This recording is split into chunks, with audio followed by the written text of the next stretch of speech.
Telenovela PH. Love, romance, fantasy, kwentong aabot sa puso at imahinasyon. Lucas and Althea Stories. Anino sa Liwanag. Isang pag-ibig na isinilang sa gitna ng dilim. Episode 38.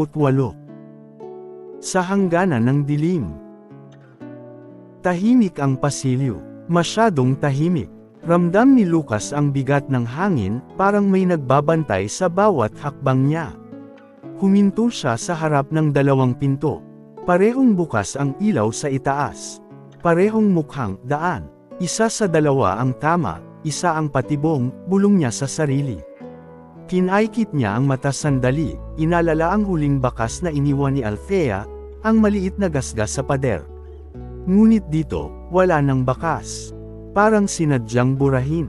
Kung mali ang piliin ko, baka tuluyan na akong may layo sa kanya. Dahan-dahan siyang huminga. Isang hakbang palapit sa kaliwang pinto. Sa loob ng malamig na silid, nakaupo si Althea.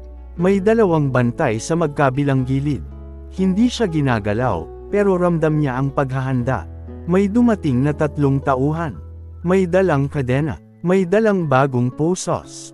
Hindi pa, sabi ng isa. Hindi pa ililipat pero ihanda na. Nanlamig ang batok ni Althea. Ihanda para saan? Ano ang huling silid na sinasabi nila? Sinubukan niyang tumayo, agad siyang pinaupo. Hindi marahas, pero malinaw, wala siyang kontrol. Sa isip niya, iisa lang ang panalangin. Lucas, sana nararamdaman mo na malapit na ako. Sa madilim na control room, nakatitig si Severo sa monitor. Makikita roon ang galaw ni Lucas sa pasilyo. Isang sandali siyang natigilan. Parang may alaala na bumalik sa isip niya, isang galaw, isang estilo ng paglakad na pamilyar. Hindi pa, utos niya sa tauhan. Huwag niyong gagalawin ang bihag. Lumapit ang isa sa mga tauhan. Ililipat na po ba sa final holding area? Tumango si Severo, mabagal. Oo, ihanda ang daan. Pero huwag muna siyang ilipat. Hintayin ang anino. Sandaling tumahimik ang silid. Sa dilim, parang may matang nagmamasid sa likod ni Severo. Sa isang silid na tanging isang ilaw lang ang bukas, nakatayo sila Viuda sa likod ng isang manipis na kurtina. Hindi kita ang mukha, tanging ang anyo ng kanyang katawan ang nahuhulma ng liwanag. Sa harap niya, nakaluhod ang isang tauhan. Hindi makatingin. Nanginginig ang boses. Lumalapit na po ang anino. Bahagyang gumalaw ang anino ni La Viuda sa dingding. Hindi siya sumigaw. Hindi siya nagalit. Tahimik lang ang kanyang tinig pero mas mabigat kaysa sigaw. Hayaan ninyo siyang pumasok sa maling daan. Napatigil ang tauhan. Kung makalapit po siya sa bihag. Hindi siya makakalapit, putol ni La Viuda. Hindi pa. Lumapit siya sa mesa. Kinuha ang isang lumang kwintas, may itim na rosas na nakaukit. Hinawakan niya ito sandali, parang may alaala. Ang liwanag ay laging lumalapit sa dilim, wika niya. Pero hindi lahat ng liwanag ay nakakarating sa dulo. Saglit na katahimikan. Sa labas ng silid, maririnig ang paghahanda ng mga bantay, pagkabit ng kandado, paglipat ng posisyon. Simulan na ang susunod na hakbang, utos ni La Viuda. Panatilihin ang bihag, buhay. At sa dilim, muling naglaho ang kanyang anyo. Parang hindi kailanman nandoon.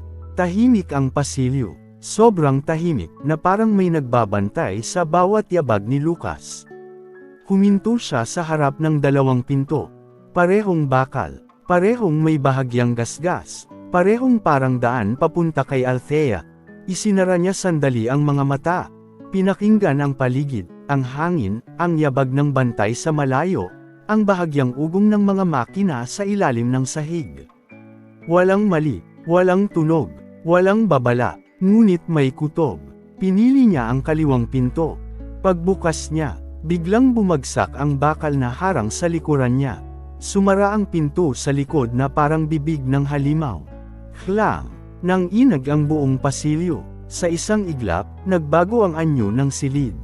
Ang sahig ay bahagyang lumubog, ang mga dingding ay dahan-dahang sumikip. Napaatras si Lucas. Mabilis ang tibok ng puso. Bitag, bulong niya. Sinubukan niyang buksan ang pinto. Pero wala na. Nakakandado na mula sa labas. Biglang may sumirit na manipis na bakal mula sa gilid ng dingding. Muntik nang tumama sa balikat niya. Naiwasan niya sa huling sandali, pero nasugatan ang braso, Damugo. Napasinghap si Lucas. Hindi malalim, pero sapat para maramdaman ang unang kapalit ng maling hakbang. Tumingin siya sa harap. May isa pang pinto sa dulo ng silid. Bahagyang bukas, tila umaanyaya. Ngunit sa dibdib niya, alam niya. Hindi ito ang daan kay Althea. Ito ang daan palayo sa kanya. Pero kailangan niyang lumabas. Tahimik ang silid. Malamig ang sahig. At kahit nakagapos si Althea, ang mas mabigat ay ang katahimikan sa loob ng kanyang dibdib. Wala siyang nakikita. Wala siyang naririnig. Pero may biglang sikip sa puso niya. Parang may nangyayaring masama sa taong hindi niya kasama ngayon. Huminga siya ng malalim. Pinilit pakalmeyan ang sarili. Lucas, bulong niya, halos walang tunog. Hindi niya alam kung bakit ang pangalang iyon ang lumabas sa kanyang bibig. Hindi niya alam kung paano niya nararamdaman ang isang bagay na hindi niya nakikita. Ngunit parang may hiblang humihila sa kanya. Parang bawat hakbang ni Lucas ay may kapalit na kirot sa dibdib niya. Napapikit siya. Pumasok sa isip niya ang alaala. Ang titig ni Lucas, ang pagprotekta niya, ang tahimik na tapang na hindi humihingi ng papuri.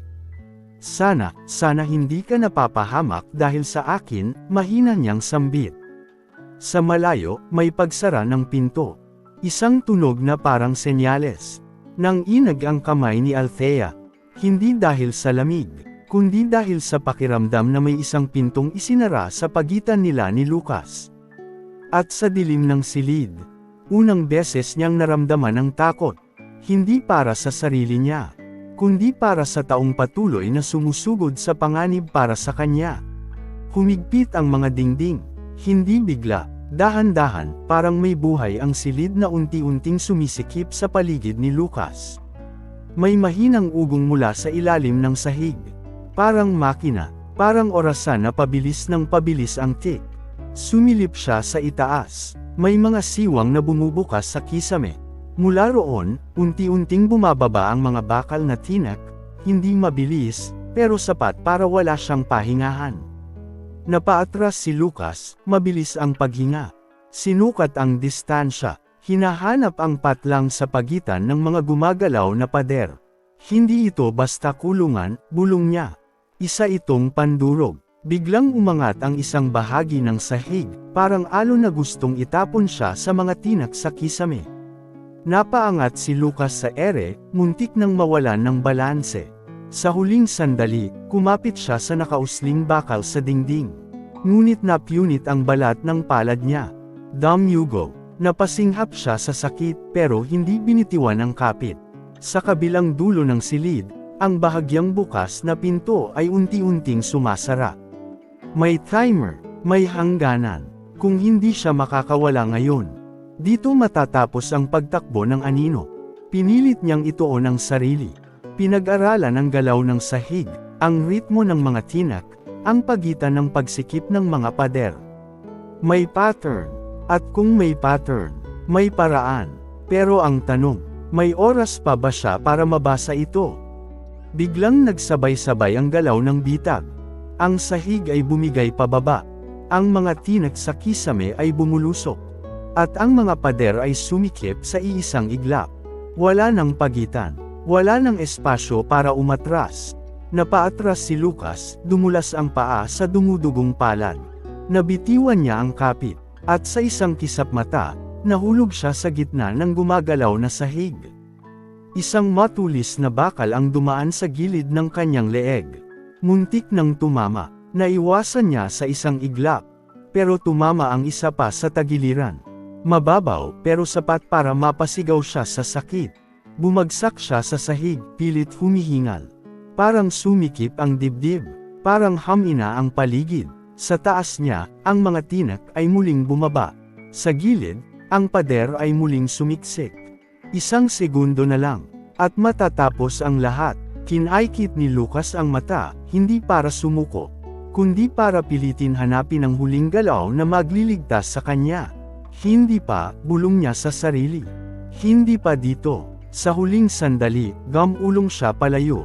Ang bakal ay tumama sa sahig kung saan naroon ang ulo niya, ilang saglit lang ang nakalipas. Tahimik. Masyadong tahimik.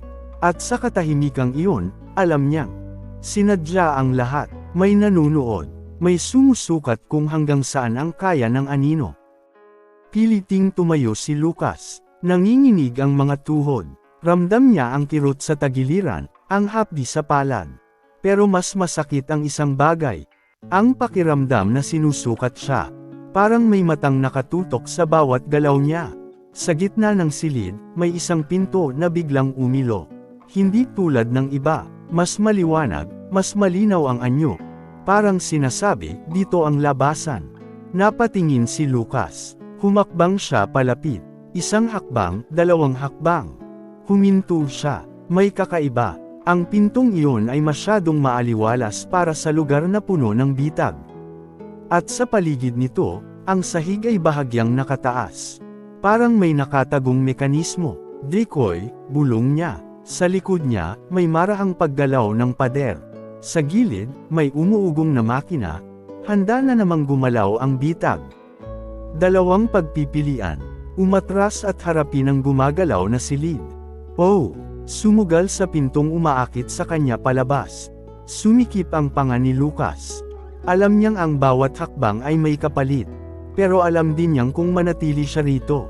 Wala na siyang oras para iligtas si Althea. Huminga siya ng malalim. At sa loob ng dibdib niya, may tinig na nagbabala. Hindi lahat ng pinto ay labasan. Ngunit minsan, kailangan mong pumasok sa maling pinto para makalabas sa mas malaking bitag. Sa loob ng kulungan, napatingin si Althea sa kisame.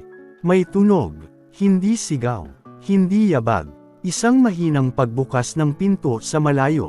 Parang bakal na kumaluskos, sinundan ng biglang katahimikan. Napahinto ang paghinga niya. Lucas. Mahina niyang sambit, hindi sigurado kung panaginip lang ang narinig niya. Sa loob ng dibdib niya, muling sumikip ang pakiramdam. Ang parehong kaba na kanina pa niya hindi maipaliwanag. Parang may isang pintong bumukas sa pagitan nila. Pero hindi niya alam kung papalapit ba ito. O mas lalo lang silang nagkakalayo. Sa kabilang dulo ng pasilyo, may mga kandadong muling kumalabog. May mga yapak na pabilis. At sa dilim, habang pinipigilan ni Althea ang pag-iyak. Isa lang ang alam niya. May gumagalaw, may papalapit. At anuman ang bumukas na pinto, may kapalit ito na hindi pa niya nakikita. Kung nagustuhan ninyo ang episode 38, huwag kalimutang mag-like, share and subscribe sa channel natin, at pindutin ang notification bell para sa susunod pang mga episode, sa Lucas and Althea Stories, Anino sa Liwanag.